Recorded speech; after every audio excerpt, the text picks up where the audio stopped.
ਅਰਾਰੇ ਅੱਖਰ ਤੋਂ ਨਾਮ ਰਾਜ ਕੌਰ ਰੱਖਿਆ।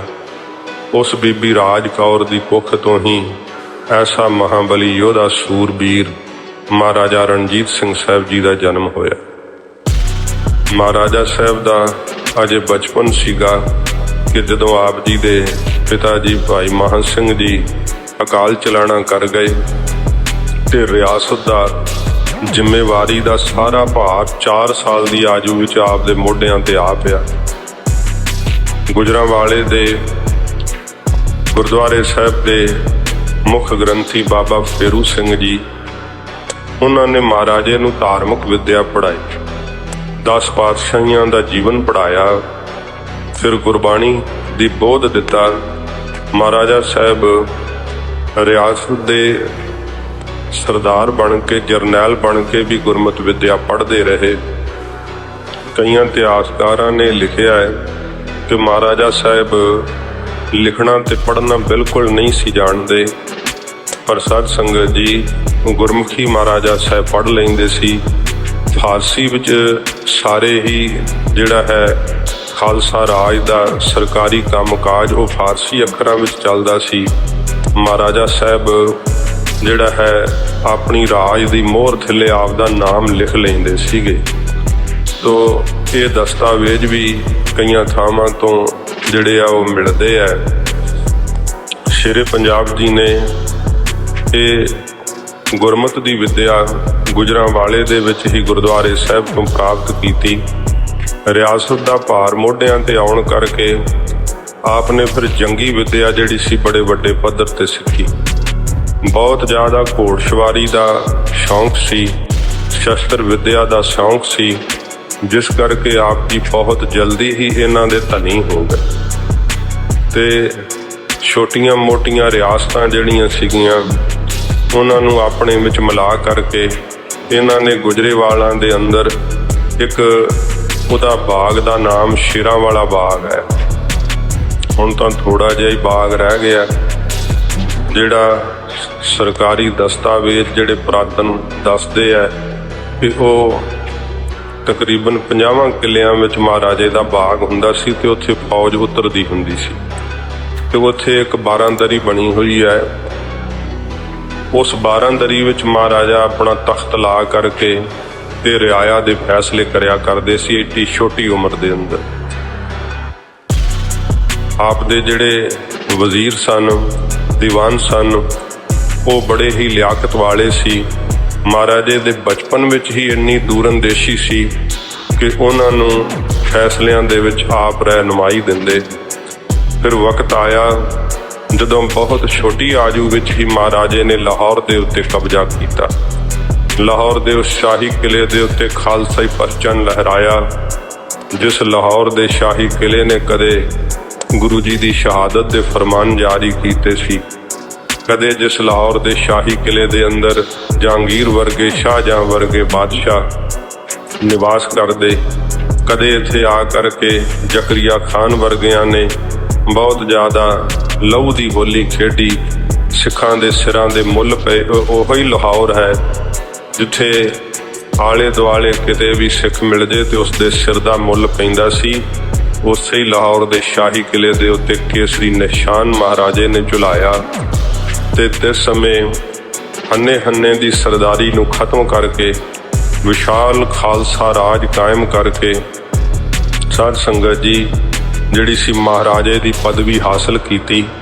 ਜਦੋਂ ਬਾਬਾ ਸਾਹਿਬ ਸਿੰਘ ਜੀ ਬੇਦੀ ਗੁਰੂ ਨਾਨਕ ਸਾਹਿਬ ਜੀ ਦੇ ਵੰਸ਼ਜ ਆਪ ਨੂੰ ਸ਼ਾਹੀ ਕਲਗੀ ਤੋੜਾ ਪਹਿਨਾਉਣ ਲੱਗੇ ਤੇ ਇੱਕ ਕਿਲੇ ਦੇ ਅੰਦਰ ਸਜਿਆ ਹੋਇਆ ਦੀਵਾਨ ਕਿਹਾ, ਮਹਾਰਾਜਾ ਸਾਹਿਬ ਇਹ ਸ਼ਾਹੀ ਕਲਗੀ ਤੋੜਾ, ਇਹ ਸ਼ਾਹੀ ਪੁਸ਼ਾਕ ਪਹਿਨਾਉਣ ਤੋਂ ਬਾਅਦ ਆਪ ਦੇਸ਼ ਬਾਦਸ਼ਾਹ ਹੋਵੋਗੇ। ਆਪ ਨੇ ਇਸ ਤੋਂ ਪਹਿਲਾਂ ਕੁਝ ਕਹਿਣਾ? ਸ਼ੇਰੇ ਪੰਜਾਬ ਜੀ ਨੇ ਭਰੇ ਦੀਵਾਨ ਵਿੱਚ ਹੱਥ ਜੋੜ ਕਰਕੇ ਆਖਿਆ ਕਿ ਪਹਿਲਾਂ ਸਭ ਤੋਂ ਇਹ ਕਲਗੀ ਤੋੜਾ ਸ਼੍ਰੀ ਗੁਰੂ ਗ੍ਰੰਥ ਸਾਹਿਬ ਜੀ ਮਹਾਰਾਜ ਨੂੰ ਸੁਹਾਇਆ ਜਾਵੇ, ਫਿਰ 5 ਪਿਆਰਿਆਂ ਦੇ ਚਰਨਾਂ ਨੂੰ ਸੁਹਾ ਕੇ ਮੇਰੇ ਸੀਸ ਤੇ ਸਜਾਇਆ ਜਾਵੇ, ਤਾਂ ਜੋ ਮੈਨੂੰ ਸਦਾ ਚੇਤਾ ਰਹੇ ਕਿ ਇਹ ਰਾਜ ਮੈਨੂੰ ਗੁਰੂ ਨਾਨਕ ਸਾਹਿਬ ਜੀ ਦੀ ਬਦੌਲਤ ਪ੍ਰਾਪਤ ਹੋਇਆ। ਜਿੱਥੇ ਅੱਜ ਤੁਸੀਂ ਬੜੀਆਂ ਖਬਰਾਂ ਸੁਣਦੇ ਹੋਵੋਗੇ ਚੀਨ ਤੇ ਇੰਡੀਆ ਦੇ ਯੁੱਧ ਬਾਰੇ, ਇਹ ਸਾਰਾ ਇਲਾਕਾ ਖਾਲਸਾ ਰਾਜ ਦਾ ਹੈ। ਸਰਦਾਰ ਹਰੀ ਸਿੰਘ ਨਲੂਆ ਇੱਥੇ ਦੇ ਗਵਰਨਰ ਰਹੇ ਹੈ ਤੇ ਸਰਦਾਰ ਨੇ ਉਦੋਂ ਦੇ ਵਸਾਏ ਹੋਏ ਸਿੱਖ ਪਰਿਵਾਰ ਉੱਥੇ ਅਜੇ ਵੀ ਵੱਸਦੇ ਹੈ, ਜਿਹੜਾ ਬਹੁਤ ਜ਼ਿਆਦਾ ਦੁੱਖ ਦਾ ਸਮਾਂ ਵੀ ਉਹਨਾਂ ਨੇ ਪਿਛਲੇ ਸਮਿਆਂ ਵਿੱਚ ਝੱਲਿਆ। ਕਸ਼ਮੀਰ ਦੇ ਵਿੱਚ ਵੀ ਵਸਾਏ ਹੋਏ ਸਰਦਾਰ ਦੇ ਸਿੱਖ ਪਰਿਵਾਰ ਹਨ। ਇਹ ਚੀਨ ਦੇ ਨਾਲ ਸਾਡੇ ਦੇਸ਼ ਦੀਆਂ ਹੱਦਾਂ ਲੱਗਦੀਆਂ ਸੀ, ਨੇਪਾਲ ਨਾਲ ਸਾਡੇ ਦੇਸ਼ ਦੀਆਂ ਹੱਦਾਂ ਲੱਗਦੀਆਂ ਸੀਗੀਆਂ। ਇਸ ਪ੍ਰਕਾਰ ਨੇਪਾਲ ਵਰਗੇ ਰਾਜੇ ਜਾਂ ਜਿਹੜਾ ਜੰਗ ਬਹਾਦਰ ਰਾਜੇ ਦਾ ਨਾਮ ਸੀਗਾ, ਸ਼ੇਰੇ ਪੰਜਾਬ ਦੇ ਦਰਬਾਰ ਦੀ ਇਹੋ ਜਿਹੀ ਅਦੁੱਤੀ ਸੋਭਾ ਅੰਗਰੇਜ਼ਾਂ ਨੇ ਲਿਖੀ ਹੋਈ ਹੈ, ਅੰਗਰੇਜ਼ ਰਾਈਟਰਾਂ ਨੇ ਲਿਖੀ ਹੈ। ਕਹਿੰਦੇ ਹੈ ਕਿ ਏਸ਼ੀਆ ਵਿੱਚ ਸ਼ੇਰੇ ਪੰਜਾਬ ਜੀ ਵਰਗਾ ਤੀਖਣ ਬੁੱਧੀ ਵਾਲਾ ਕੋਈ ਰਾਜਾ ਸਾਨੂੰ ਦੇਖਣ ਨੂੰ ਨਹੀਂ ਮਿਲਿਆ। ਮਹਾਰਾਜੇ ਦੇ ਦਰਬਾਰ ਦੇ ਅੰਦਰ ਸਾਧ ਸੰਗਤ ਜੀ ਬੜੇ ਬੜੇ ਯੋਗ ਜਰਨੈਲ ਅਤੇ ਬੜੇ ਬੜੇ ਯੋਗ ਵਜ਼ੀਰ ਜਿਹੜੇ ਸੀ ਉਹ ਬੈਠਿਆ ਕਰਦੇ। ਮਹਾਰਾਜੇ ਦੇ ਸਮਕਾਲੀ ਇੱਕ ਰਾਈਟਰ ਨੇ ਲਿਖਿਆ ਹੈ ਕਿ ਸ਼ੇਰੇ ਪੰਜਾਬ ਜੀ ਨੂੰ ਕਦੇ ਵੀ ਆਲਸ ਦੇ ਸਹਿਤ ਨਹੀਂ ਸੀ ਵੇਖਿਆ, ਕਿ ਜਿਵੇਂ ਉਦਮ, ਦਲੇਰੀ ਤੇ ਚੁਸਤੀ ਫੁਰਤੀ ਉਹਨਾਂ ਨੂੰ ਜਨਮ ਤੋਂ ਹੀ ਵਿਰਸੇ ਚੋਂ ਹੀ ਪ੍ਰਾਪਤ ਹੋਈ ਹੋਵੇ। ਸਮੇਂ ਦੀ ਇਸ ਤਰੀਕੇ ਨਾਲ ਵੰਡ ਕੀਤੀ ਹੋਈ ਸੀ, ਕੋਈ ਵੀ ਉਹਨਾਂ ਕੋਲ ਵਿਹਲਾ ਸਮਾਂ ਨਹੀਂ ਸੀਗਾ। ਨਹੀਂ ਤੇ ਰਾਜੇ ਵੇਖ ਲਓ ਅਯਾਸ਼ੀ ਬਣ ਜਾਂਦੇ ਆ। ਇਹੋ ਜਿਹੇ ਭਾਵੇਂ ਕਿ ਉਹਨਾਂ ਬਾਰੇ ਕਈ ਰਾਈਟਰ ਜਿਹੜੇ ਆ ਔਗੁਣਾਂ ਦਾ ਜ਼ਿਕਰ ਵੀ ਕਰਦੇ ਆ, ਪਰ ਸਾਧ ਸੰਗਤ ਜੀ ਗੁਣ ਏਡੇ ਵੱਡੇ ਕਿ ਉਹ ਛੋਟੇ ਜਿਹੜੇ ਔਗਣ ਉਹਨਾਂ ਦੇ ਸਾਹਮਣੇ, ਗੁਣਾਂ ਦੇ ਸਾਹਮਣੇ ਉਹ ਤੁੱਛ ਜਾਪਦੇ ਆ। ਸ਼ੇਰੇ ਪੰਜਾਬ ਜੀ ਭਾਵੇਂ ਮਹਾਰਾਜੇ ਦੀ ਪਦਵੀ ਹਾਸਲ ਕਰ ਲਈ ਸੀ, ਪਰ ਫਿਰ ਵੀ ਆਪਣੇ ਆਪ ਨੂੰ ਉਹ ਸਿੰਘ ਸਾਹਿਬ ਅਖਵਾਇਆ ਕਰਦੇ ਸੀ। ਸਿੰਘ ਸਾਹਿਬ ਅਖਵਾ ਕਰਕੇ ਖੁਸ਼ ਹੁੰਦੇ, ਕਦੇ ਮਹਾਰਾਜਾ ਸਾਹਿਬ ਅਖਵਾ ਕੇ ਖੁਸ਼ ਨਹੀਂ ਸੀ ਹੁੰਦੇ। ਬਹੁਤ ਨਿਮਰਤਾ ਰੱਖਦੇ, ਗਰੀਬਾਂ ਦੀ, ਲੋੜਵੰਦਾਂ ਦੀ ਆਪਣੇ ਰਾਜ ਦੇ ਅੰਦਰ ਇਹੋ ਜਿਹੀ ਦੇਖਭਾਲ ਕਰਦੇ ਕਿ ਇੱਕ ਵਕਤ ਕਾਲ ਪੈ ਗਿਆ ਤੇ ਮਹਾਰਾਜੇ ਨੇ ਸ਼ਾਹੀ ਗੋਦਾਮ ਖੋਲ੍ਹ ਦਿੱਤੇ। ਕਿਹਾ ਕਿ ਇਹ ਹੁਕਮ ਦਿੱਤਾ ਜਿੰਨਾ ਕੋਈ ਚੁੱਕ ਕੇ ਲਿਜਾ ਸਕਦਾ ਲੈ ਜਾਵੇ, ਜਿੰਨਾ ਅਨਾਜ ਕਿਸੇ ਕੋਲੋਂ ਚੁੱਕਿਆ ਜਾਂਦਾ ਉਹ ਲੈ ਜਾਵੇ। ਤੇ ਲੋਕ ਪੰਡਾਂ ਭਰ ਭਰ ਕੇ ਲਿਜਾਣ ਲੱਗੇ। ਮਹਾਰਾਜਾ ਭੇਸ ਬਦਲ ਕੇ ਆਪ ਆਪਣੇ ਰਾਜ ਭਾਗ ਦਾ ਜਾਇਜ਼ਾ ਲੈ ਰਹੇ ਸੀ ਤੇ ਇੱਕ ਗੋਦਾਮ ਦੇ ਸਾਹਮਣੇ ਮਹਾਰਾਜੇ ਨੇ ਵੇਖਿਆ ਕਿ ਇੱਕ ਬਿਰਧ ਬਾਪੂ ਹੈ, ਉਹਦੇ ਨਾਲ ਛੋਟਾ ਬੱਚਾ ਹੈ ਉਹਦਾ, ਤੇ ਉਹਨੇ ਲਾਲਚ ਨਾਲ ਪੰਡ ਜਿਹੜੀ ਆ ਅਨਾਜ ਦੀ ਭਰ ਲਈ ਹੈ ਤੇ ਚੁੱਕੀ ਉਹਦੇ ਕੋਲ ਬਿਰਧ ਅਵਸਥਾ ਜਾਂਦੀ ਨਹੀਂ, ਛੋਟਾ ਬਾਲਕ ਵਾ ਨਾਲ, ਉਹ ਵੀ ਚੱਕਣ ਦੇ ਸਮਰੱਥ ਨਹੀਂ। ਮਹਾਰਾਜਾ ਉਹਦੀ ਹਾਲਤ ਵੇਖ ਕਰਕੇ ਭੇਸ ਬਦਲਿਆ ਹੋਇਆ ਸ਼ੇਰੇ ਪੰਜਾਬ ਜੀ ਨੇ ਤੇ ਜਾ ਕਰਕੇ ਉਹ ਪੰਡ ਕਹਿਣ ਲੱਗੇ, ਬਾਪੂ ਮੈਂ ਤੇਰੇ ਘਰ ਛੱਡ ਆਵਾਂ। ਕਹਿਣ ਲੱਗਾ, ਬਈ ਜਵਾਨਾ ਫਿਰ ਤਾਂ ਬੜਾ ਹੀ ਉਪਕਾਰ ਹੋਵੇਗਾ। ਇਹ ਸ਼ੇਰੇ ਪੰਜਾਬ ਜੀ ਨੇ ਆਪ ਦੇ ਸਿਰ ਤੇ ਉਹ ਪੰਡ ਚੱਕੀ ਤੇ ਉਹ ਬਜ਼ੁਰਗ ਬਾਪੂ ਬੜੀ ਕਾਹਲੀ ਨਾਲ ਚਾਈ ਅੱਗੇ ਕਿ ਹੁਣ ਬੜੇ ਸੌਖੇ ਦਿਨ ਲੱਗ ਜਾਣਗੇ, ਖੁੱਲ੍ਹਾ ਹੀ ਅਨਾਜ ਆ ਗਿਆ। ਜਦੋਂ ਆਪ ਦੇ ਘਰ ਪਹੁੰਚਿਆ ਸ਼ੇਰੇ ਪੰਜਾਬ ਜੀ ਨੇ ਜਦੋਂ ਉਹ ਪੰਡ ਥੱਲੇ ਸਿੱਟੀ ਹੈ ਅਨਾਜ ਦੀ ਤੇ ਥੋੜੀ ਜੀ ਮਹਾਰਾਜੇ ਦੀ ਸ਼ਾਹੀ ਪੁਸ਼ਾਕ ਬਜ਼ੁਰਗ ਦੇ ਜਿਹੜੀ ਉਹ ਪੱਲੇ ਦੇ ਹਟਣੇ ਕਰਕੇ ਦਿਖਾਈ ਦਿੱਤੀ ਹੈ। ਕਹਿਣ ਲੱਗਾ, ਬਈ ਤੂੰ ਜਵਾਨਾ ਕੌਣ ਹੈ? ਤੇ ਇਸ ਸਮੇਂ ਮਹਾਰਾਜੇ ਨੇ ਕਿਹਾ, ਬਾਪੂ ਜੀ ਮੈਨੂੰ ਰਣਜੀਤ ਸਿੰਘ ਕਹਿੰਦੇ ਆ, ਮੈਂ ਆਪਣੀ ਪ੍ਰਜਾ ਦਾ ਕੂਕਰ ਹਾਂ। ਆਪਣੀ ਪ੍ਰਜਾ ਦਾ ਰਿਆਇਆ ਦਾ ਆਪਣੇ ਆਪ ਨੂੰ ਮਹਾਰਾਜੇ ਨੇ ਕੂਕਰ ਦੱਸਿਆ ਤੇ ਉਹ ਬਜ਼ੁਰਗ ਜਿਹੜਾ ਸੀ ਉਹਦਾ ਬਰਾਗ ਨਾਲ ਕੰਠੀ ਰੁਕ ਗਿਆ, ਮਹਾਰਾਜੇ ਦਾ ਧੰਨਵਾਦ ਵੀ ਨਾ ਕਰ ਸਕਿਆ ਤੇ ਇੰਨੇ ਚਿਰ ਨੂੰ ਸ਼ੇਰੇ ਪੰਜਾਬ ਜੀ ਉੱਥੋਂ ਤੁਰ ਪਏ। ਇਹੋ ਜਿਹੀਆਂ ਮਹਾਰਾਜੇ ਦੇ ਜੀਵਨ ਦੀਆਂ ਬੇਅੰਤ ਕਹਾਣੀਆਂ। ਬੱਚਿਆਂ ਨੇ ਬੇਰੀ ਤੋਂ ਬੇਰ ਤੋੜਦਿਆਂ ਹੋਇਆਂ ਜਦੋਂ ਆਪ ਨੂੰ ਵੱਟੇ ਮਾਰੇ ਸੀ, ਆਪ ਜੇਲਮ ਦੇ ਇਲਾਕੇ ਦਾ ਜਾਇਜ਼ਾ ਕਰ ਰਹੇ ਸਨ। ਹਾਥੀ ਦੀ ਅੰਬਾਰੀ ਵਿੱਚ ਬੈਠੇ ਹੋਏ ਪੱਥਰ ਆ ਵੱਜਿਆ ਸੀ ਮਹਾਰਾਜੇ ਨੂੰ ਤੇ ਉਸੇ ਸਮੇਂ ਫੜੇ ਗਏ ਉਹ ਬਾਲਕ ਸਿਪਾਹੀਆਂ ਨੇ ਪੇਸ਼ ਕੀਤੇ। ਮਹਾਰਾਜਾ ਸਾਹਿਬ ਹੱਸ ਕੇ ਪੁੱਛਦੇ ਆ, ਬਈ ਬੱਚਿਓ ਤੁਸੀਂ ਸਾਨੂੰ ਪੱਥਰ ਕਿਉਂ ਮਾਰਿਆ ਹੈ? ਮਹਾਰਾਜਾ ਸਾਹਿਬ ਅਸੀਂ ਆਪ ਨੂੰ ਪੱਥਰ ਨਹੀਂ ਜੀ ਮਾਰਿਆ।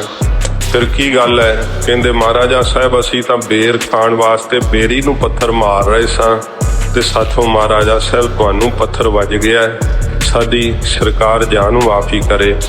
ਐਲਕਾਰ ਲਾਗੋਂ ਕਹਿੰਦੇ ਮਹਾਰਾਜਾ ਸਾਹਿਬ ਇਹੋ ਜਿਹਿਆਂ ਨੂੰ ਸਖਤ ਸਜ਼ਾ ਦੇਣੀ ਚਾਹੀਦੀ ਹੈ, ਆਪਦੇ ਮੱਥੇ ਤੇ ਵੇਖੋ ਰੋੜ ਪਾ ਦਿੱਤਾ ਹੈ। ਮਹਾਰਾਜਾ ਸਾਹਿਬ ਕਹਿੰਦੇ ਬਈ ਬੇਰੀ ਤੇ ਤੁਸੀਂ ਪੱਥਰ ਕਿਉਂ ਮਾਰਦੇ ਹੋ? ਕਹਿਣ ਲੱਗੇ ਮਹਾਰਾਜ ਸਾਨੂੰ ਬੇਰੀ ਤੋਂ ਬੇਰ ਮਿਲਦੇ ਆ। ਤੇ ਮਹਾਰਾਜਾ ਸਾਹਿਬ ਹੱਸ ਕੇ ਕਹਿੰਦੇ ਬਈ ਅਸੀਂ ਤਾਂ ਇਨਸਾਨ ਆ, ਜੇ ਉਹ ਰੁੱਖ ਪੱਥਰ ਮਾਰਨ ਤੋਂ ਫਲ ਦਿੰਦਾ ਹੈ ਤੇ ਸਾਨੂੰ ਤਾਂ ਕੁਝ ਫਿਰ ਵੱਧ ਦੇਣਾ ਚਾਹੀਦਾ। ਕਹਿੰਦੇ ਇਹਨਾਂ ਨੂੰ ਮੋਹਰਾਂ ਅਸ਼ਰਫੀਆਂ ਦਿਓ।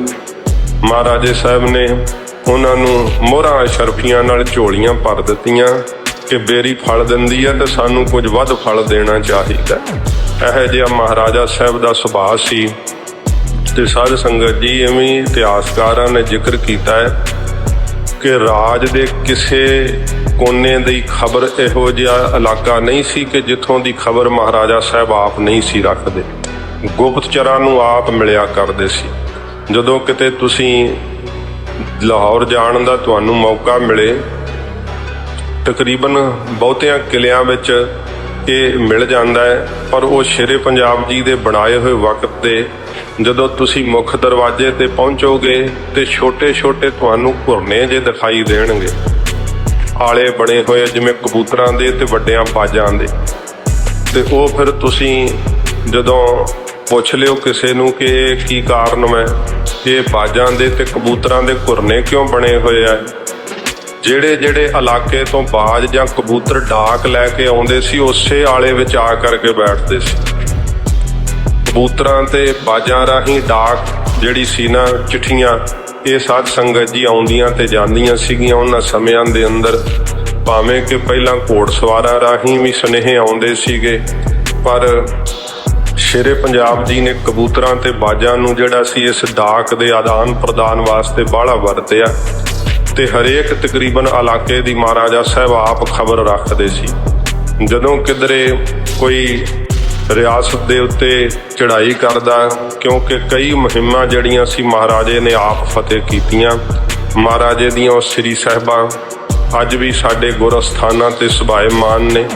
2 ਤੇਗਾਂ ਤਖਤ ਸੱਚਖੰਡ ਸ੍ਰੀ ਹਜ਼ੂਰ ਸਾਹਿਬ ਸੁਭਾਏਮਾਨ ਨੇ।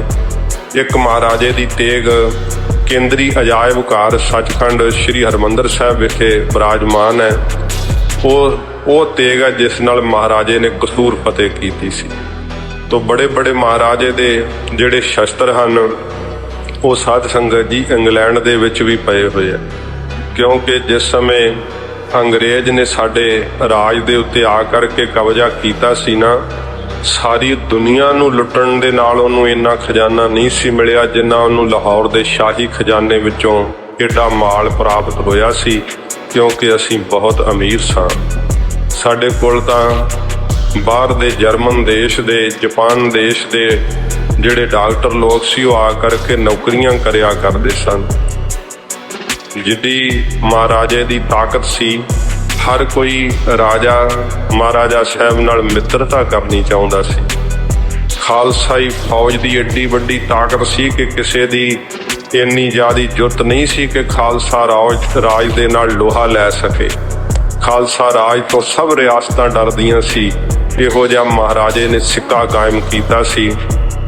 ਤੇ ਜੇ ਮਹਾਰਾਜੇ ਦੇ ਸਮੇਂ ਦੇ ਸਿੱਕਿਆਂ ਦਾ ਵੇਖੀਏ, ਜਿਹੜੇ ਕਰੰਸੀ ਹੁੰਦੀ ਹੈ, ਤੇ ਕਿੰਨਾ ਗੁਰੂ ਸਾਹਿਬ ਨਾਲ ਪਿਆਰ ਕਰਦੇ ਸੀ। ਸਿੱਕੇ ਦੇ ਇੱਕ ਪਾਸੇ ਲਿਖਿਆ ਹੁੰਦਾ ਸੀ ਅਕਾਲ ਸਹਾਇ, ਦੂਸਰੇ ਪਾਸੇ ਲਿਖਿਆ ਹੁੰਦਾ ਸੀ ਦੇਗ ਤੇਗ ਫਤਿਹ ਨੁਸਰਤ ਬੇਦ ਰੰਗ, ਜਾਪਤ ਅਜ ਨਾਨਕ ਗੁਰੂ ਗੋਬਿੰਦ ਸਿੰਘ। ਇਹ ਖਾਲਸਾ ਰਾਜ ਦੇ ਸਿੱਕੇ। ਫਿਰ ਸਰਦਾਰ ਹਰੀ ਸਿੰਘ ਨਲੂਏ ਦੇ ਨਾਮ ਦਾ ਵੀ ਸਿੱਕਾ ਮਹਾਰਾਜਾ ਸਾਹਿਬ ਨੇ ਜਾਰੀ ਕੀਤਾ। ਸ਼੍ਰੀ ਅਕਾਲ ਤਖਤ ਸਾਹਿਬ ਦੇ ਜਥੇਦਾਰ ਅਕਾਲੀ ਬਾਬਾ ਫੂਲਾ ਸਿੰਘ ਸਾਹਿਬ ਜੀ ਦਾ ਆਪ ਅਤੀ ਸਤਿਕਾਰ ਕਰਿਆ ਕਰਦੇ। ਜੇ ਕਿਸੇ ਕਾਰਨ ਕਰਕੇ ਕੋਈ ਮਤ ਭੇਦ ਹੋਇਆ ਤੇ ਪਤਾ ਲੱਗਾ ਅਕਾਲੀ ਜੀ ਨੂੰ ਕਿ ਮਹਾਰਾਜੇ ਨੇ ਕਿਸੇ, ਉਹ ਸਾਧ ਸੰਗਤ ਜੀ ਖਬਰ ਦੇਣ ਵਾਲੇ ਨੇ ਵੀ ਇਸ ਤਰ੍ਹਾਂ ਦੀ ਖਬਰ ਦਿੱਤੀ, ਕਿਉਂਕਿ ਕਹਿੰਦੇ ਆ ਮਹਾਰਾਜਾ ਸਾਹਿਬ ਲਾਹੌਰੋਂ ਆ ਰਹੇ ਸੀ, ਹਾਥੀ ਦੀ ਅਮਾਰੀ 'ਚ ਬੈਠੇ ਅੰਮ੍ਰਿਤਸਰ ਸਾਹਿਬ ਨੂੰ ਆ ਰਹੇ ਹੈ, ਤੇ ਰਸਤੇ ਵਿੱਚ ਕਿਤੇ ਮੁਜਰਾ ਹੋ ਰਿਹਾ ਸੀਗਾ।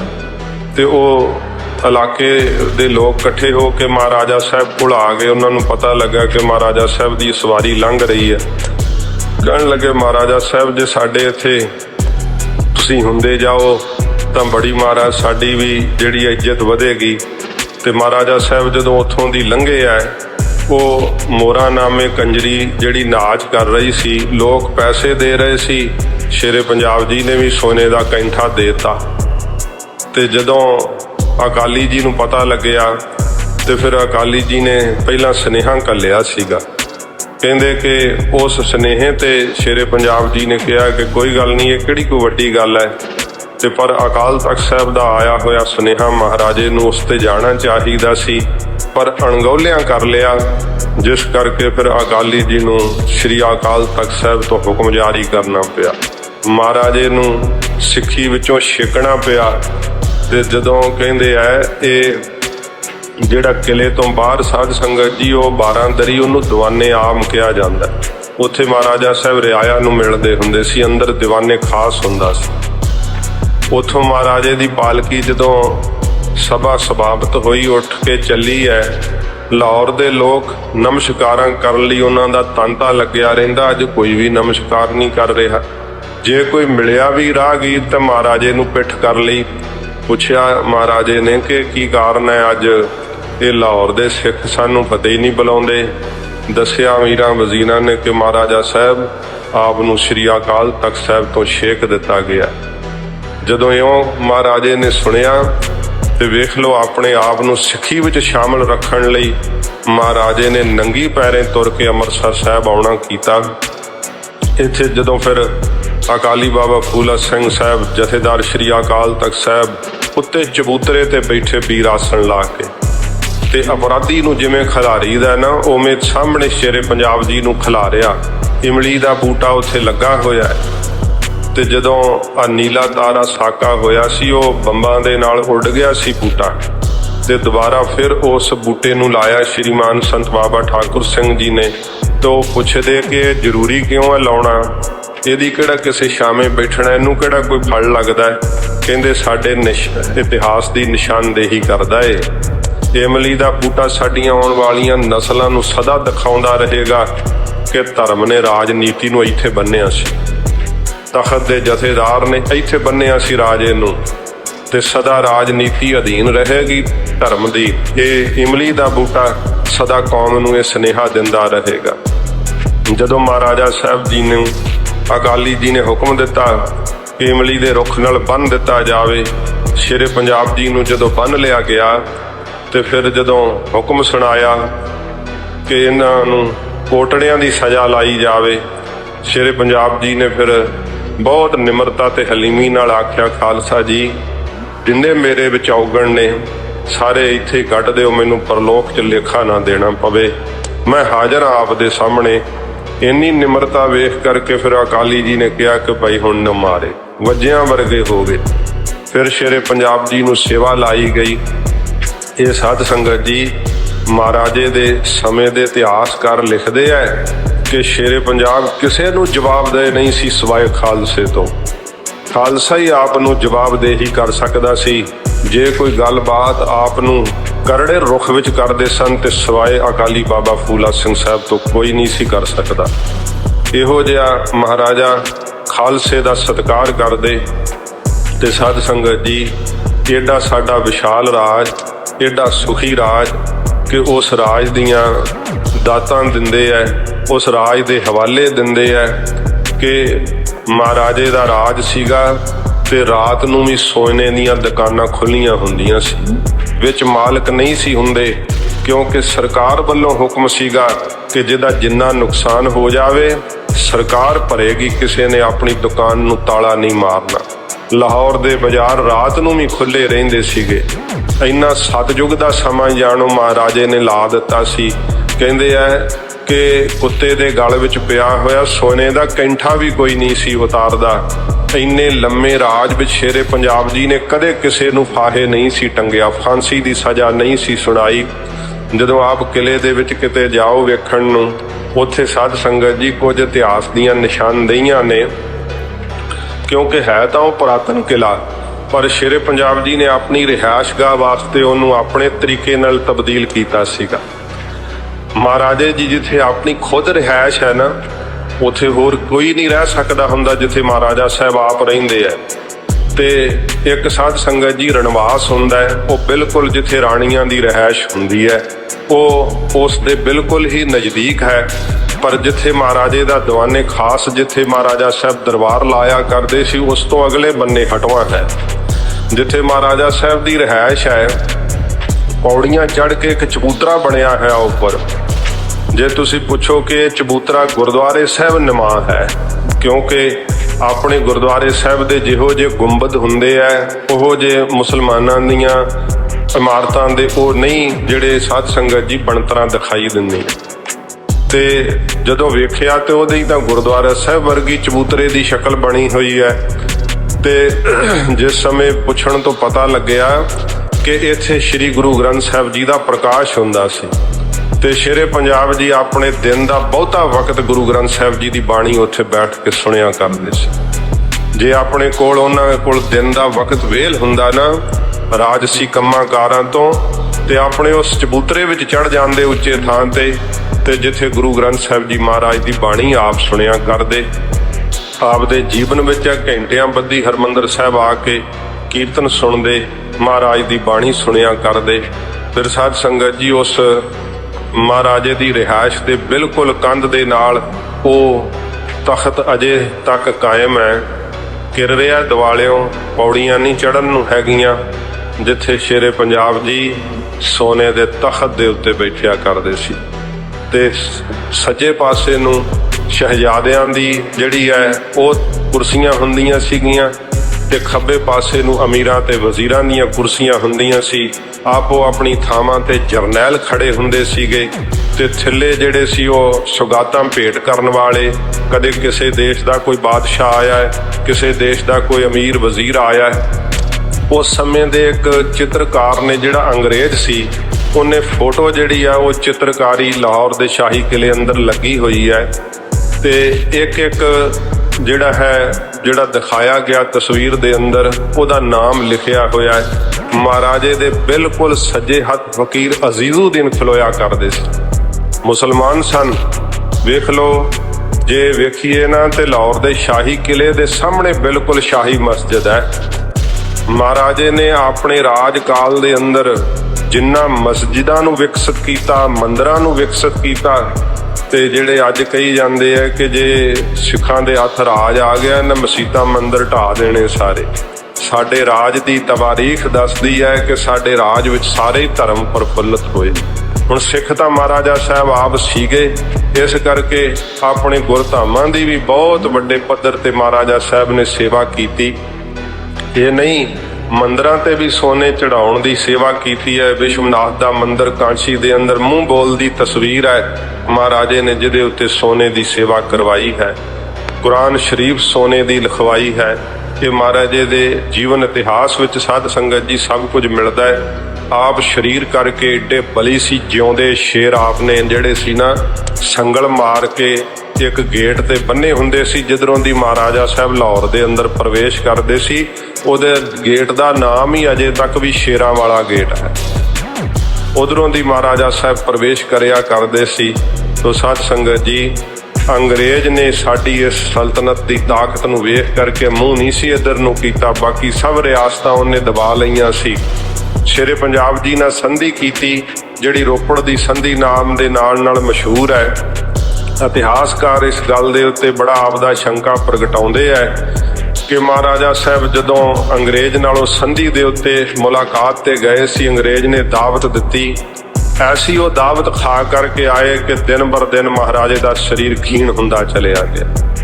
ਤੇ ਉਹਨਾਂ ਦਾ ਇਹ ਸ਼ੰਕਾ ਹੈ ਕਿ ਮਹਾਰਾਜੇ ਨੂੰ ਸਲੋ ਪੋਇਜ਼ਨ ਆਦਿਕ ਕੋਈ ਇਹੋ ਜਿਹੀ ਚੀਜ਼ ਜ਼ਰੂਰ ਅੰਗਰੇਜ਼ ਨੇ ਖਾਣੇ 'ਚ ਪਾ ਕਰਕੇ ਦੇ ਦਿੱਤੀ, ਜਿਹਦੇ ਕਰਕੇ ਕਿ ਮਹਾਰਾਜਾ ਸਾਹਿਬ ਫਿਰ ਮੁੜ ਤਖਤ ਤੇ ਉਵੇਂ ਨਾ ਬੈਠ ਸਕੇ। ਮਹਾਰਾਜਾ ਸਾਹਿਬ ਦੀ ਇਹ ਦਿਲੀ ਇੱਛਾ ਸੀ ਕਿ ਸਿੱਖਾਂ ਦੀ ਖਿੰਡੀ ਹੋਈ ਤਾਕਤ ਇੱਕ ਥਾਂ ਤੇ ਹੋਵੇ, ਤੇ ਸਾਰਾ ਜ਼ਮਾਨਾ ਗੁਰੂ ਗੋਬਿੰਦ ਸਿੰਘ ਸੱਚੇ ਪਾਤਸ਼ਾਹ ਜੀ ਮਹਾਰਾਜ ਦੀ ਸ਼ਕਤੀ ਦੇ ਅੱਗੇ ਝੁਕਿਆ ਹੋਇਆ ਦੇਖਣਾ ਚਾਹੁੰਦੇ ਸੀ। ਇਹੋ ਜੀ ਮਹਾਰਾਜੇ ਦੀ ਦਿਲੀ ਇੱਛਾ ਸੀਗੀ। ਪਰ ਸਾਧ ਸੰਗਤ ਜੀ, ਹੁੰਦਾ ਉਹ ਜੋ ਪਰਮੇਸ਼ਰ ਨੂੰ ਮਨਜ਼ੂਰ ਹੋਵੇ। ਵਕਤ ਸਿਰ ਜਦੋਂ ਮਹਾਰਾਜੇ ਨੂੰ ਫਿਰ ਅਧਰੰਗ ਦੀ ਨਾ ਮੁਰਾਦ ਬਿਮਾਰੀ ਚਿੰਬੜ ਗਈ। ਇਹ ਬਿਮਾਰੀ ਜਿਹੜੀ ਸੀ ਦਿਨ ਬਰ ਦਿਨ ਵੱਧਦੀ ਚਲੀ ਗਈ। ਮਹਾਰਾਜਾ ਸਾਹਿਬ ਦਾ ਸਰੀਰ ਖੀਣ ਹੁੰਦਾ ਗਿਆ। ਇੱਕ ਦਿਨ ਐਸਾ ਵੀ ਆਇਆ ਜਦੋਂ ਮਹਾਰਾਜਾ ਸਾਹਿਬ ਦੀ ਜ਼ੁਬਾਨ ਹੀ ਚਲੀ ਗਈ, ਬੋਲਣੋਂ ਵੀ ਅਸਮਰੱਥ ਹੋ ਗਏ ਤੇ ਫਿਰ ਕੇਵਲ ਬਸ ਸੇਵਾ ਦੇ ਉੱਤੇ ਹੀ ਉਹਨਾਂ ਦਾ ਸਰੀਰ ਚੱਲ ਰਿਹਾ ਸੀਗਾ। ਵੈਦ ਹਕੀਮ ਬਹੁਤ ਆਪ ਦਾ ਯਤਨ ਕਰ ਰਹੇ ਸਨ, ਪਰ ਇਹ ਫਾਨੀ ਸੰਸਾਰ ਹੈ, ਇੱਕ ਦਿਨ ਸਭ ਨੇ ਸੰਸਾਰ ਤੋਂ ਜਾਣਾ ਹੈ। ਜਦੋਂ ਕਹਿੰਦੇ ਆ ਮਹਾਰਾਜਾ ਸਾਹਿਬ ਸਰੀਰ ਦੇ ਤਿਆਗਣ ਦਾ ਵਕਤ ਹੋਇਆ ਨਾ, ਜਿਵੇਂ ਬੁਝਦੇ ਜੀਵੇ ਦੀ ਲਾਟ ਫਿਰ ਇੱਕ ਵਾਰ ਜਗਣ ਲੱਗ ਪੈਂਦੀ ਹੈ ਨਾ, ਜੋ ਦੀਵਾ ਬੁਝਣ ਤੇ ਆਉਂਦਾ ਹੈ ਤੇ ਇੱਕ ਵਾਰੀ ਉਹਦੀ ਲਾਟ ਫਿਰ ਲਟ ਕਰਕੇ ਬਾਲ ਉੱਠਦੀ ਹੈ। ਸ਼ੇਰੇ ਪੰਜਾਬ ਜੀ ਦੀ ਜ਼ੁਬਾਨ ਪਰਤ ਆਈ, ਬੋਲਣ ਦੀ ਸ਼ਕਤੀ ਆ ਗਈ ਤੇ ਸ਼ੇਰੇ ਪੰਜਾਬ ਜੀ ਨੇ ਕਿਹਾ ਕਿ ਸਾਡਾ ਆਖਰੀ ਦਰਬਾਰ ਸਜਾਇਆ ਜਾਵੇ। ਮੈਂ ਉਸ 12 ਦਰੀ ਦੇ ਉੱਪਰ ਚੜ੍ਹ ਕੇ ਵੇਖ ਕੇ ਆਇਆ। ਮਸਜਿਦ ਤੇ ਸ਼ਾਹੀ ਕਿਲੇ ਦੇ ਵਿਚਕਾਰ ਉਹ 12 ਦਰੀ ਹੈ ਜਿੱਥੇ ਸ਼ੇਰੇ ਪੰਜਾਬ ਜੀ ਨੇ ਆਪਣਾ ਆਖਰੀ ਦਰਬਾਰ ਲਾਇਆ। ਤੇ ਜਦੋਂ ਸ਼ਹਿਜ਼ਾਦਿਆਂ ਤੇ ਅਮੀਰਾਂ ਵਜ਼ੀਰਾਂ ਦੇ ਮੋਢਿਆਂ ਤੇ ਮਹਾਰਾਜੇ ਦੀ ਪਾਲਕੀ ਉਠਾਈ ਗਈ, ਮਹਾਰਾਜਾ ਸਾਹਿਬ ਦਾ ਸਰੀਰ ਜਿਹੜਾ ਸੀ ਉਹ ਭਾਵੇਂ ਆਗਿਆ ਨਹੀਂ ਸੀ ਦੇ ਰਿਹਾ, ਪਰ ਫਿਰ ਵੀ ਦਰਬਾਰ ਦੇ ਨਿਯਮਾਂ ਮੁਤਾਬਕ ਮਹਾਰਾਜੇ ਨੂੰ ਸ਼ਾਹੀ ਪੁਸ਼ਾਕ ਪਹਿਨਾਈ ਗਈ। ਆਪਦੇ ਸੀਸ ਤੇ ਉਹੋ ਹੀ ਕਲਗੀ ਤੋੜਾ ਤੇ ਦਸਤਾਰ ਸਜਾਈ ਗਈ। ਤੇ ਜਦੋਂ ਪਾਲਕੀ ਦੇ ਵਿੱਚ ਬੈਠੇ ਹੋਏ ਸਨ ਸਰਾਣਿਆਂ ਦੇ ਆਸਰੇ, ਸ਼ਹਿਜ਼ਾਦਿਆਂ ਨੇ ਮਹਾਰਾਜਾ ਸਾਹਿਬ ਨੂੰ ਆਪਣੀਆਂ ਬਾਹਾਂ ਦਾ ਆਸਰਾ ਦੇ ਕਰਕੇ 12ਵੀਂ ਦਰੀ ਦੇ ਉੱਤੇ ਬਣੇ ਹੋਏ ਤਖਤ ਦੇ ਉੱਤੇ ਬਿਠਾਇਆ ਤੇ ਸਰਾਣਿਆਂ ਦੇ ਆਸਰੇ ਮਹਾਰਾਜਾ ਸਾਹਿਬ ਮਸਾਂ ਹੀ ਅੜੇਸ ਲਾ ਕਰਕੇ ਬੈਠੇ ਹੋਏ ਨੇ। ਤੇ ਉਹ ਇਤਿਹਾਸਕਾਰ ਨੇ ਲਿਖਿਆ ਕਿ ਇਹ ਉਹ ਸਾਹ ਸਵਾਰ ਹੈ ਜਦੋਂ ਘੋੜੇ ਤੇ ਚੜ੍ਹਦਾ ਸੀ ਤੇ ਤਰਾ ਖੈਬਰ ਦੀਆਂ ਪਹਾੜੀਆਂ ਕੰਬਦੀਆਂ ਸੀਗੀਆਂ, ਜਿਸ ਦੇ ਜ਼ਬੇ ਦੇ ਅੱਗੇ ਪਠਾਣਾਂ ਦੇ ਹੌਸਲੇ ਪਸਤ ਹੋ ਜਾਂਦੇ ਸੀ। ਇਹ ਉਹ ਹੈ ਸ਼ੇਰੇ ਪੰਜਾਬ ਜਿਹੜੇ ਅੱਜ ਸਰਾਣਿਆਂ ਦੇ ਆਸਰੇ ਬੈਠੇ ਹੋਏ ਆ। ਮਹਾਰਾਜਾ ਸਾਹਿਬ ਨੇ ਕੌਮ ਨੂੰ ਸੰਬੋਧਨ ਕੀਤਾ, ਕੁਝ ਆਪਣੇ ਕੀਮਤੀ ਬੋਲ ਕਹੇ। ਖਾਲਸੇ ਨੂੰ ਸੰਬੋਧਨ ਹੁੰਦਿਆਂ ਕਿਹਾ ਕਿ ਇਹ ਰਾਜ ਜਿਹੜਾ ਨਾ ਬਹੁਤ ਮਹਿੰਗੇ ਪਾ ਲਿਆ ਏ।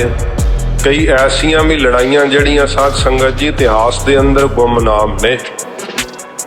ਮਹਾਰਾਜਾ ਸਾਹਿਬ ਦੀ ਅੰਗਰੇਜ਼ਾਂ ਨਾਲ 2 ਝੜਪਾਂ ਹੋਈਆਂ ਜਿਹੜਿਆਂ ਕਿ ਬਹੁਤਾ ਜ਼ਿਕਰ ਨਹੀਂ ਮਿਲਦਾ, ਪਰ ਜਦੋਂ ਉਹਨਾਂ ਇਲਾਕਿਆਂ ਵਿੱਚ ਤੁਸੀਂ ਵਿਚਰੋ ਤੇ ਉਥੋਂ ਦੇ ਕੁਝ ਐਸੇ ਦਸਤਾਵੇਜ਼ ਨੇ, ਕਹਿੰਦੇ ਕਿ ਇੱਕ ਛੋਟੀ ਜਿਹੀ ਝੜਪ ਮਹਾਰਾਜੇ ਦੇ ਫੌਜ ਦੇ ਨਾਲ ਹੋਈ ਸੀ ਤੇ ਇੰਨੀ ਬੁਰੀ ਤਾਂ ਅੰਗਰੇਜ਼ ਮਾਰੇ ਸੀ ਕਿ ਅੰਗਰੇਜ਼ ਨੇ ਫਿਰ ਜੁਰਤ ਹੀ ਨਹੀਂ ਕੀਤੀ ਕਿ ਖਾਲਸਾ ਰਾਜ ਦੇ ਨਾਲ ਮੈਂ ਲੋਹਾ ਲਵਾਂ, ਫਿਰ ਮਿੱਤਰਤਾ ਕੀਤੀ ਸੀ। ਸ਼ੇਰੇ ਪੰਜਾਬ ਜੀ ਨੇ ਕਿਹਾ ਕਿ ਖਾਲਸਾ ਜੀ, ਇਹ ਜਿਹੜਾ ਰਾਜ ਭਾਗ ਹੈ ਨਾ, ਬਹੁਤ ਜ਼ਿਆਦਾ ਸਾਡੇ ਭਰਾਵਾਂ ਦਾ ਖੂਨ ਡੁੱਲਿਆ ਹੈ ਤੇ ਫਿਰ ਇਹ ਖਾਲਸਾਈ ਨਿਸ਼ਾਨ ਲਾਹੌਰ ਦੇ ਸ਼ਾਹੀ ਕਿਲੇ ਦੇ ਉੱਤੇ ਲਹਿਰਾਇਆ ਹੈ। ਐਵੇਂ ਨਹੀਂ ਇਹ ਲਹਿਰਾਇਆ ਗਿਆ। ਇਹ ਨਗਾਰੇ, ਇਹ ਨਿਸ਼ਾਨ, ਇਹ ਰਾਜ ਭਾਗ ਸਦਾ ਕਾਇਮ ਰੱਖਣ ਲਈ ਜਿੱਥੇ ਭਰਾ ਦਾ ਪਸੀਨਾ ਡੁੱਲੇ ਉੱਥੇ ਖੂਨ ਡੋਲਣ ਦੇ ਇੱਛੁਕ ਰਹਿਣਾ ਸਦਾ ਹੀ। ਕਦੇ ਜੇ ਕਿਤੇ ਤੁਸੀਂ ਆਪਸ ਦੇ ਵਿੱਚ ਫੁੱਟ ਪੈ ਗਈ ਤੇ ਆਪਸ ਵਿੱਚ ਖਿੱਲਰ ਗਏ ਤੇ ਫਿਰ ਜਰਵਾਣੇ ਦਾ ਪੈਰ ਇਸ ਪੰਜਾਬ ਦੀ ਧਰਤੀ ਤੇ ਜਦੋਂ ਪਵੇਗਾ ਨਾ, ਉਹ ਪੰਜਾਬ ਦੀ ਧਰਤੀ ਤੇ ਨਹੀਂ, ਸ਼ੇਰੇ ਪੰਜਾਬ ਜੀ ਕਹਿੰਦੇ ਮੇਰੀ ਛਾਤੀ ਤੇ ਧਰਿਆ ਜਾਵੇਗਾ। ਬਹੁਤ ਭਾਵਪੂਰਵਕ ਮਹਾਰਾਜੇ ਨੇ ਉਹ ਬਚਨ ਕਹੇ ਜਿਹੜੇ ਅੰਤਮ ਸਮੇਂ ਵੇਖ ਰਹੇ ਸਨ, ਬਹੁਤ ਬੈਰਾਗ ਕਰ ਰਹੇ ਸੀ, ਪਰ ਮਹਾਰਾਜੇ ਦੇ ਯੋਗ ਸ਼ਹਿਜ਼ਾਦਿਆਂ ਵੱਲ ਵੇਖ ਕਰਕੇ ਉਸ ਸਮੇਂ ਮਹਾਰਾਜਾ ਸਾਹਿਬ ਨੇ ਰਾਜਾ ਧਿਆਨ ਸਿੰਘ ਨੂੰ, ਜਿਨ੍ਹੇ ਖਾਲਸਾ ਰਾਜ ਦੀਆਂ ਨੀਹਾਂ ਵਿੱਚ ਤੇਲ ਪਾਇਆ ਇਸ ਦੁਸ਼ਟ ਨੇ, ਉਹਨੂੰ ਹੀ ਕੋਲ ਬੁਲਾ ਕਰਕੇ ਕਿਹਾ ਕਿ ਮੇਰੇ ਖੜਕ ਸਿੰਘ ਨੂੰ ਮੇਰਾ ਰੂਪ ਸਮਝਣਾ। ਮਹਾਰਾਜਾ ਖੜਕ ਸਿੰਘ ਸਾਹਿਬ, ਭਾਵੇਂ ਕਿ ਮਹਾਰਾਜਾ ਆਪ ਇੰਨੀ ਵਿੱਦਿਆ ਨਹੀਂ ਸੀ ਪੜ੍ਹੇ ਹੋਏ, ਪਰ ਸਾਧ ਸੰਗਤ ਜੀ ਆਪਣੇ ਸ਼ਹਿਜ਼ਾਦਿਆਂ ਨੂੰ ਪੂਰੀ ਵਿੱਦਿਆ ਪੜ੍ਹਾਈ ਸੀ ਮਹਾਰਾਜਾ ਸਾਹਿਬ ਨੇ। ਇਤਿਹਾਸਕਾਰ ਕਹਿੰਦੇ ਆ ਕੰਵਰ ਨੌ ਨਿਹਾਲ ਜੀ ਅੰਗਰੇਜ਼ੀ ਲਿਖ ਸਕਦੇ ਸੀ ਬਹੁਤ ਚੰਗੀ ਤਰ੍ਹਾਂ ਤੇ ਬਹੁਤ ਚੰਗੀ ਤਰ੍ਹਾਂ ਅੰਗਰੇਜ਼ੀ ਬੋਲਣਾ ਵੀ ਜਾਣਦੇ ਸੀ। ਫਾਰਸੀ, ਅਰਬੀ, ਇਹ ਸਾਰੀਆਂ ਭਾਸ਼ਾਵਾਂ ਮਹਾਰਾਜੇ ਦੇ ਸ਼ਹਿਜ਼ਾਦੇ ਜਿਹੜੇ ਸੀ ਉਹ ਬੋਲ ਸਕਦੇ ਸੀ, ਲਿਖ ਸਕਦੇ ਸੀ, ਇੰਨੇ ਯੋਗ ਸਨ। ਪਰ ਧਿਆਨ ਸਿੰਘ ਡੋਗਰਾ ਇੰਨੀ ਨੀਤ ਦਾ ਮਾੜਾ ਸੀ ਕਿ ਮਹਾਰਾਜਾ ਸਾਹਿਬ ਨੂੰ ਸਦਾ ਕੰਨ ਭਰਦਾ ਰਹਿੰਦਾ ਸੀ। ਜੇ ਕਿਸੇ ਮੁਹਿੰਮ ਤੇ ਸ਼ਹਿਜ਼ਾਦਾ ਜਾਂਦਾ, ਮਹਾਰਾਜਾ ਖੜਕ ਸਿੰਘ ਪਿੱਛੋਂ ਮਦਦ ਨਾ ਭੇਜਦਾ ਤੇ ਉਹ ਮੁਹਿੰਮ ਸਰ ਨਾ ਹੁੰਦੀ। ਫਿਰ ਮਹਾਰਾਜੇ ਦੇ ਕੰਨ ਭਰਦਾ ਕਿ ਵੇਖੋ ਮਹਾਰਾਜਾ ਸਾਹਿਬ, ਤੁਹਾਡਾ ਸ਼ਹਿਜ਼ਾਦਾ ਯੋਗ ਨਹੀਂ ਹੈ, ਇਹਦੇ ਕੋਲੋਂ ਛੋਟੀ ਜੀ ਮੁਹਿੰਮ ਸਰ ਨਹੀਂ ਹੋਈ। ਇਸ ਦੀਆਂ ਨੀਤੀਆਂ ਜਾਣਦੇ ਸਨ ਤੇ ਅਕਾਲੀ ਬਾਬਾ ਫੂਲਾ ਸਿੰਘ ਸਾਹਿਬ ਜਾਣਦੇ ਸੀ। ਸਰਦਾਰ ਹਰੀ ਸਿੰਘ ਨਲੂਆ ਜਾਣਦੇ ਸਨ ਕਿ ਧਿਆਨ ਸਿੰਘ ਡੋਗਰਾ ਕੀ ਚਾਹੁੰਦਾ ਹੈ, ਪਰ ਅਫਸੋਸ ਕਿ ਉਹ ਇਸ ਫਾਨੀ ਸੰਸਾਰ ਤੋਂ ਮਹਾਰਾਜੇ ਦੇ ਸਰੀਰ ਛੱਡਣ ਤੋਂ ਪਹਿਲਾਂ ਹੀ ਚਲੇ। ਤੇ ਜਦੋਂ ਫਿਰ ਸਾਧ ਸੰਗਤ ਜੀ ਮਹਾਰਾਜਾ ਖੜਕ ਸਿੰਘ ਨੂੰ ਆਪਣਾ ਟਿੱਕਾ ਕਹਿ ਕੇ ਯੁਵਰਾਜ ਥਾਪ ਕਰਕੇ ਕਿ ਸਾਡੇ ਸਰੀਰ ਦੇ ਤਿਆਗਣ ਤੋਂ ਬਾਅਦ ਮਹਾਰਾਜਾ ਦੀ ਪਦਵੀ ਤੇ ਸਾਡੇ ਪੁੱਤਰ ਨੂੰ ਸਥਾਪਿਤ ਕਰਕੇ ਰਾਜ ਭਾਗ ਨੂੰ ਚਲਾਉਣਾ, ਸਾਡਾ ਰੂਪ ਮੰਨ ਕਰਕੇ ਇਹਨਾਂ ਦੀ ਆਗਿਆ ਦਾ ਪਾਲਣ ਕਰਨਾ, ਸਾਰੀਆਂ ਜ਼ਿੰਮੇਵਾਰੀਆਂ ਮਹਾਰਾਜਾ ਸਾਹਿਬ ਨੇ ਨਿਭਾ ਦਿੱਤੀਆਂ। ਉਹ ਆਖਰੀ ਦਰਬਾਰ ਲਾਇਆ ਤੇ ਮਹਾਰਾਜੇ ਦੀ ਪਾਲਕੀ ਉੱਠੀ, ਸੰਮਣ ਬੁਰਜ ਦੇ ਅੰਦਰ ਗਈ ਤੇ ਦੁਬਾਰਾ ਸਾਧ ਸੰਗਤ ਜੀ ਉਹ ਖਾਲਸਾ ਦਰਬਾਰ ਉਵੇਂ ਨਾ ਸੱਜ ਸਕਿਆ। ਉਹੋ ਜੀਆਂ ਰੌਣਕਾਂ, ਉਹੋ ਜੀਆਂ ਮਹਿਕਾਂ ਫਿਰ ਨਾ ਉੱਥੇ ਉੱਠ ਸਕੀਆਂ। ਕਦੇ ਉਹ ਸੋਨੇ ਦਾ ਤਖਤ ਫਿਰ ਉੱਥੇ ਲੱਗ ਨਾ ਸਕਿਆ। ਐਸੇ ਭੁੱਖੇ ਕਿ ਹੀਰੇ ਜਵਾਹਰਾਤ ਵੀ ਲੁੱਟ ਕੇ ਲੈ ਗਏ, ਸੋਨੇ ਦਾ ਤਖਤ ਵੀ ਲੈ ਗਏ। ਜਿਸ ਕੋਹੇ ਨੂਰ ਨੂੰ ਪ੍ਰਾਪਤ ਕਰਕੇ ਅੱਜ ਬੜੀ ਆਪਣੀ ਸ਼ਾਨ ਸਮਝਦੇ ਹੈ, ਕਦੇ ਉਹ ਕੋਹੇ ਨੂਰ ਹੀਰਾ ਸ਼ੇਰੇ ਪੰਜਾਬ ਜੀ ਦੇ ਸੱਜੇ ਡੌਲੇ ਵਿੱਚ ਸੱਜਦਾ ਹੁੰਦਾ ਸੀ। ਬਹੁਤੇ ਨਾਲ ਉਹਨਾਂ ਨੇ ਇਸ ਹੀਰੇ ਨੂੰ ਬੰਨਿਆ ਹੋਇਆ ਸੀ।